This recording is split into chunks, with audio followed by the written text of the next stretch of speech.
বন্ধুরা, চৌগাছা সরকারি কলেজে চলে আসলাম। তৎকালীন বাংলাদেশের বৃহত্তর যশোর জেলায় যতগুলো কলেজ প্রতিষ্ঠিত হয়েছিল তার মধ্যে অন্যতম একটি কলেজের নাম হলো চৌগাছা ডিগ্রি কলেজ, যেটা 2017-18 অর্থ বছরে তৎকালীন সরকার বাংলাদেশে যতগুলো কলেজ এবং স্কুলকে জাতীয়করণের মাধ্যমে সরকারি করে তার মধ্যে অন্যতম একটি কলেজের নাম হলো চৌগাছা সরকারি কলেজ।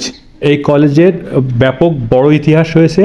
তার মধ্যে অন্যতম ইতিহাস হলো স্বাধীনতার পরের বছরে যে সকল কলেজ প্রতিষ্ঠিত হয় 1972 সালে, তার মধ্যে অন্যতম কলেজ হলো চৌগাছা সরকারি কলেজ, যেখানে আমরা সকালবেলা শুভ্র একটা ভিডিও নিতে চলে আসলাম। মর্নিং ওয়াকে এসে এই ভিডিওটি করলাম। দেখতে পাচ্ছেন শহীদ জিয়াউর রহমান হল একমাত্র এই চৌগাছা সরকারি কলেজের একমাত্র হল যেটা সংস্কারের অভাবে বেশ জরাজীর্ণ অবস্থায় রয়েছে।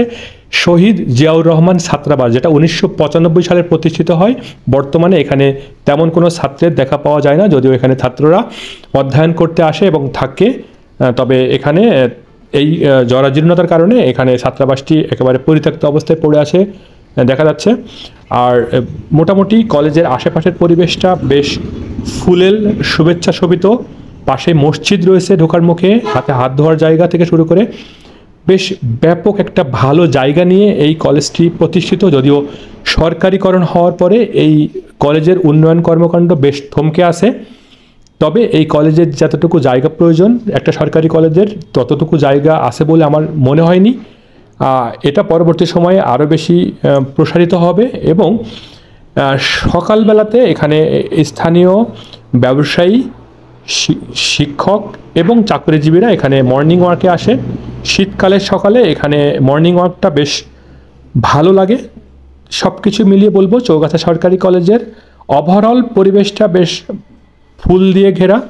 দেখতে পাচ্ছেন শহীদ মশিউর রহমান একাডেমিক ভবন এখানে অবস্থিত এবং এখানে কিন্তু যে করিডোরগুলো কিন্তু আপনার মর্নিং ওয়াক এবং ব্যায়ামাগারে মানে ব্যায়াম করার জন্য সকালে অনেকেই আসেন এখানে। এক কথায় স্বাধীনতা পরবর্তী সময়ে 1972 সালে বাংলাদেশে যে বিভিন্ন জেলাতে যতগুলো কলেজ প্রতিষ্ঠিত হয় তার মধ্যে বিভিন্ন উত্থান পতনের মধ্য দিয়ে যে কলেজটি এখনও সগৌরবে সমহিমায় বিবর্তনের মধ্য দিয়ে সরকারিকরণ হয়েছে তার মধ্যে অন্যতম একটি কলেজের নাম হলো চৌগাছা ডিগ্রি কলেজ।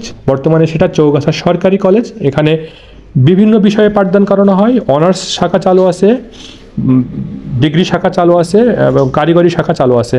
টোটাল অনেকগুলো বিভাগ নিয়ে এখানে শিক্ষা কার্যক্রম পরিচালিত হয়। সব কিছু মিলিয়ে বলবো চৌগাছা সরকারি কলেজ একটি অন্যতম কলেজ হিসেবে সগৌরবে সমহিমায় মহিমান্বিত হয়ে সরকারিকরণ হয়েছে। এরকমভাবে অন্যান্য কলেজগুলোকেও যদি জাতীয়করণের মাধ্যমে সরকারিকরণ করা হয় তাহলে আমাদের বাংলাদেশের শিক্ষা ব্যবস্থার মধ্যে একটা আমূল পরিবর্তন হবে এবং চৌগাছা সরকারি কলেজ এমন একটি রোল মডেল যেটা কিনা ডিগ্রি কলেজ থেকে জাতীয়করণের মাধ্যমে করা হয়েছে এবং লেখাপড়ার মান অনেক ভালো হয়েছে। এখানে সরকারিকরণের মাধ্যমে একটা রোল মডেল তৈরি হয়েছে। অন্যান্য এমপিও উক্ত কলেজগুলো যদি জাতীয়করণ করা হয় চৌগাছা সরকারি কলেজ বা ডিগ্রি কলেজের আদলে, তাহলে আমার মনে হয় বাংলাদেশের শিক্ষা ব্যবস্থার আমূল পরিবর্তন হবে। এটাই আমি আজকে আপনাদের সঙ্গে তুলে ধরার চেষ্টা করলাম। যারা চৌগাছা সরকারি কলেজে আসতে চান তারা অবশ্যই যশোর থেকে মাত্র 22 কিলোমিটার অদূরে এই কলেজটি অবস্থিত। এখানে আসলে আপনারা বেশ কলেজ সম্পর্কে জানতে পারবেন। এখানে অনেকগুলো বিষয় পড়ানো হয়, অনার্স আছে, ডিগ্রি শাখা আছে, এখানে কারিগরি শাখা আছে এবং উচ্চ মাধ্যমিক এখানে পড়ানো হয়। সব কিছু মিলিয়ে বলবো শিক্ষক কর্মচারীর সংখ্যাও বেশ অনেক এবং পরিপাটি সুন্দর। ভিডিওটি ভালো লাগলে শেয়ার করবেন। ভালো থাকবেন সবাই। আসসালামু আলাইকুম ওয়া রাহমাতুল্লাহি ওয়া বারাকাতুহু। দেখা হবে এরকম ধরনের শিক্ষা প্রতিষ্ঠানের বিভিন্ন ভিডিও নিয়ে। ভালো থাকবেন সবাই। আসসালামু আলাইকুম।